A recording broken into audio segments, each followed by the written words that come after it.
आजको जनचासोमा मैले आज 20 वर्ष अगाडिको देशलाई स्तब्ध बनाएको एउटा घटना बारेमा केही तथ्यहरू राख्ने इच्छा गरेको छु।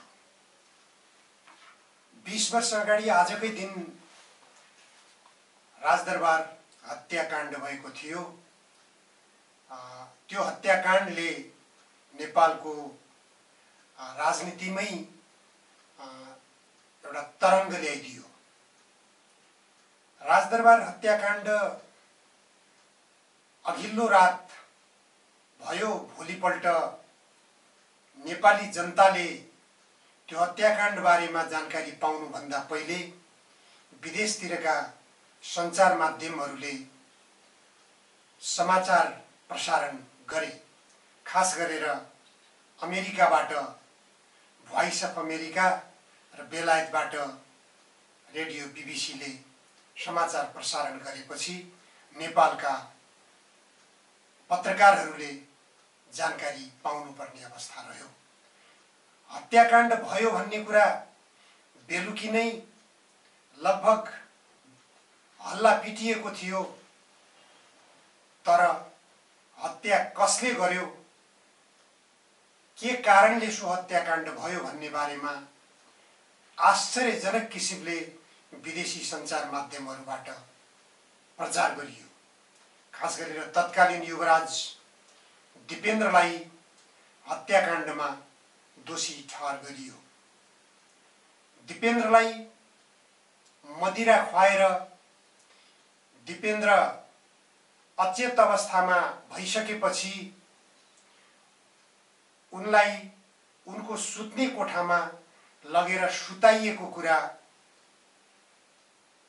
पारस शाह र राजीव शाहीको भनाइबाट, उहाँहरूको बयानबाट बुझिन्छ।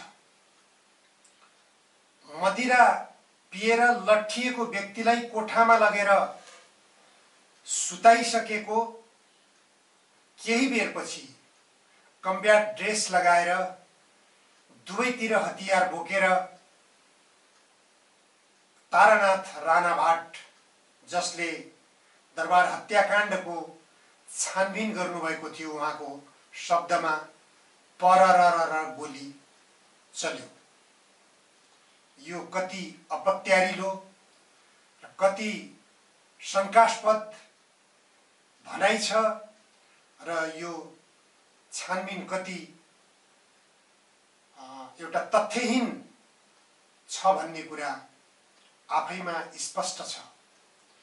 दरबार काण्ड बारेमा, दरबार हत्याकाण्ड बारेमा यो इतिहास लेख्नेले यिनै कुराहरू, यही दरबार हत्याकाण्डको छानबिन आयोग जो बनेको थियो, सो आयोगले सार्वजनिक गरेको प्रतिवेदनमै आधारित भएर इतिहास लेख्यो भने पनि त्यो इतिहास भोलिको सन्ततिले पढ्दा त्यो सन्ततिले पनि भ्रम मात्र पढ्ने छ भन्ने कुरा हामी आज आकलन गर्न सक्दछौँ। दरबार काण्ड रहस्यकै पर्दाभित्र छ। तथापि पूर्व युवराज दिपेन्द्रले दरबार हत्याकाण्ड गराएका होइनन्, उनी अगाडि नै मारिसकेका छन् भन्ने तथ्यको रूपमा छानबिन आयोगले सार्वजनिक गरेको प्रतिवेदनबाटै पनि हामीले बुझ्न सक्छौँ। दिपेन्द्रलाई सुताइएको भनिएको कोठामा उनको बिस्तरा लपेटिएको छ र उनको कोठा रक्तपातपूर्ण छ र उनको कोठामा टाउकाको मस्तिष्कको गिदी छितरिएको छ। कोठामा मात्र होइन, भर्याङमा पनि गिदी छितरिएको अवस्थामा छ र दिपेन्द्रको लास बाहिर चौरमा तलाउको छेउमा ढलेको अवस्थामा रहेको भनेर पछि भनिएको छ र सोही ठाउँबाट दिपेन्द्रलाई उठाएर छाउनी अस्पतालमा पुर्याइएको कुरा पनि गरिएको छ। अब सामान्य रूपमा हामी अनुमान गर्न सक्छौं दरबार हत्याकाण्डमा संलग्न भएको र गोली चलाएको भनिएका दिपेन्द्रले लट्ठिएको अवस्थामा कम्ब्याट ड्रेस आफै लगाउन सक्ने कति सम्भावना हुन्छ? लट्ठिएको व्यक्ति कति घण्टासम्म लट्ठिएर सुत्न सक्छ? अथवा उनले लट्ठिएको बहाना मात्रै गरेका थिए भन्न पनि सकिएको छैन। यदि लट्ठिएको बहाना मात्रै गरेका थिए भने पनि दिपेन्द्रलाई सुताइएको कोठामा छितरिएको अवस्थामा भेटिएको गिरी कसको थियो? रक्ताम्य अवस्था कसको थियो? कसको रगतले त्यहाँ बिस्तरा लतपतिएको थियो? यावत प्रश्नहरू अवश्य पनि अनुत्तरित छन्। यी प्रश्नहरूको जवाब इतिहास लेख्नेले अवश्य पनि खोज्नुपर्ने हुन्छ, तर कठिन छ, किनभने तथ्यहरू सबै नष्ट गरिसकिएका छन्। दरबार हत्याकाण्डको सालको दशैं नारायणहिटी दरबारमा मनाइएन। त्यसको दोस्रो वर्षको दशैंमा नेपालको राजाको हैसियतमा रहेका तत्कालीन राजा ज्ञानेन्द्रले दशैंको बेलामा एक्लोपन महसुस गर्दै रोएको कुरा पनि सार्वजनिक भएको थियो। कसैले पूर्व राजा ज्ञानेन्द्रलाई पनि दरबार हत्याकाण्डको योजनाकार भनेर आरोपित गर्ने गर्दछन्। अब त्यसमा सत्यता छ भनेर भन्न सक्ने ठाउँ कतै देखिँदैन।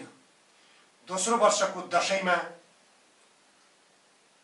ज्ञानेन्द्रले व्यक्त गरेका भावनाहरू जो सार्वजनिक भएका थिए, त्यसैबाट पनि उनी दरबार हत्याकाण्डसँग जोडिएका व्यक्ति होइनन् भनेर अनुमान गर्न सकिन्छ। त्यसो भए दरबार हत्याकाण्डको रचनाकार को थियो? कसले त्यो हत्याको रचना गर्यो र त्यो हत्यामा दोषी को छ भन्ने कुरा अबको सन्दर्भमा अनुमान मात्र हुन सक्छ, तर अनुमान तथ्यसँग मिल्ने हुन सक्नु पर्दछ। सर्वप्रथम त हत्याकाण्ड भएको भोलिपल्ट बिहानै विदेशी जुन देशका सञ्चार माध्यमहरूबाट हत्याकाण्डको बारेमा रहस्य पर्दाफास गर्ने गरिकन दिपेन्द्र र दिव्यानी नामकी एकजना महिलासँग को प्रेम प्रसङ्गलाई जोडेर दिपेन्द्रले आफ्ना बाबु आमा लगायतका दरबारका सन्तानैलाई सिद्ध्याउने काम गरेको समाचार प्रसारण गरियो। त्यो समाचारले देशमा कस्तो खालको सन्देश दियो भन्ने कुरालाई पनि हामी विश्लेषण गरेर अगाडि बढ्न सक्छौं। दरबार हत्याकाण्ड पछिका देशमा भएका घटेका घटनाहरूलाई पनि विश्लेषण गरेर हेर्ने हो भने हामीले दरबार हत्याकाण्ड कोबाट र कसरी गराइएको थियो भन्ने अनुमान गर्न सक्दछौं। तत्कालीन राजा वीरेन्द्रले दरबार हत्याकाण्ड हुनुभन्दा 1 वर्ष अगाडि संसदबाट पारित भएर लालमोहरका लागि गएको नागरिकता विधेयक फिर्ता गर्नुभएको थियो। सर्वोच्च अदालतको परामर्श अनुसार फिर्ता गरिएको भए पनि सो नागरिकता विधेयकमा लालमोहर नलगाइएपछि राजा वीरेन्द्रसँग नागरिकतासँग जोडिएको विदेशी शक्ति रिसाएको थियो भन्ने कुरा स्पष्ट छ। त्यो पक्ष पनि यो हत्याकाण्डसँग जोडिएको अनुमान धेरैले त्यति बेलै गरेका थिए, सार्वजनिक हुन नसकेको पाटो मात्र हो। त्यसमा जोडिएको अर्को तथ्य के पनि छ भने मैले चन्द्रकान्त उदासको नामबाट 101 वटा आर्टिकलहरू जनधारणा साप्ताहिकमा प्रकाशन गरेको छु। सो लेखहरूमा मैले निकै अनुसन्धान गरेको छु दरबार हत्याकाण्डको बारेमा, र ती तथ्यहरू सबै अहिले मैले यहाँ राख्ने समय मलाई पुग्दैन। त्यसकारण केही त्यसका सन्दर्भहरू यहाँ मैले राख्न आवश्यक ठानेको छु। नारायणहिटी हत्याकाण्ड हुनुभन्दा 1 वर्ष अगाडिको त्यो नागरिकता विधेयक सम्बन्धी प्रकरण निसन्देह रूपमा नेपालको दरबार हत्याकाण्डको एउटा रहस्य थियो भन्ने कुरालाई पुष्टि गर्ने आधार एउटा के छ भने, दरबारमा जहिल्यै पनि बाहिरबाट खाना मगाउने गरिन्थ्यो, खास गरेर शुक्रबारको भोजको कार्यक्रममा। त्यस दिन पनि बाहिरबाट खाना मगाइएको थियो। प्रत्येक शुक्रबारहरूमा होटल सोल्टीबाट खाना दरबारमा पुर्याइन्थ्यो, तर त्यस दिनको शुक्रबार होटल एभरेस्टबाट खाना पुर्याइएको छ। हामी सबैलाई जानकारी भएको कुरा हो, होटल एभरेस्ट भारतीय नागरिकको स्वामित्वमा सञ्चालन भएको होटल थियो। त्यस दिन त्यस होटलबाट को व्यक्तिहरू खाना पुर्याएर खानाका साथमा त्यहाँ सेवा गर्न पुगेका थिए। त्यो यदि अनुसन्धान गर्ने हो भने, सूक्ष्म अनुसन्धान गर्ने हो भने, त्यसबाट पनि दरबार हत्याकाण्डको एउटा रहस्य खुलिन सक्छ। प्रत्येक हत्याकाण्डहरूलाई रहस्यको पर्दाभित्रै राख्ने काम नेपालमा भइरहेको छ। त्यसअघि मदन भण्डारीको र जीवराज आश्रितको हत्या भयो। दासढुङ्गामा उहाँहरूलाई रहस्यमय ढङ्गले खसालियो। गाडीका दुवै ढोकाहरू बन्द रहेका छन्, तर मदन भण्डारीको लास नारायणी नदीको किनारमा धेरै तल गएर फेला परेको छ। गाडीका बन्द ढोकाबाट मदन भण्डारीको लास धेरै तल कसरी पुग्यो अथवा गाडीबाट बाहिर कसरी निस्किन सक्यो, यो विषयमा खोजी गर्ने प्रयास कसैले गरेन। जबसम्म उक्त हत्याकाण्डको, दासढुङ्गा हत्याकाण्डको प्रत्यक्ष साक्षी अमर लामा जीवित थिए, त्यो बेलामा पनि मैले अमर लामालाई राम्रोसँग केरकार गरेर बयान गराउने हो भने दासढुङ्गा हत्याकाण्डको पाटो पनि सार्वजनिक हुन सक्छ भनेर लेखेको थिए। त त्यो लेखेको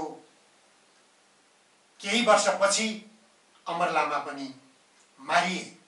अमर लामा मारिनुमा तत्कालीन माओवादीको, नेकपा माओवादीको युद्धमा संलग्न केही व्यक्तिहरूले पनि केही रहस्य पर्दाफास गरेका छन्। त्यसमा को कसको संलग्नता छ भन्ने कुरा पनि अनुसन्धानको पाटो हो।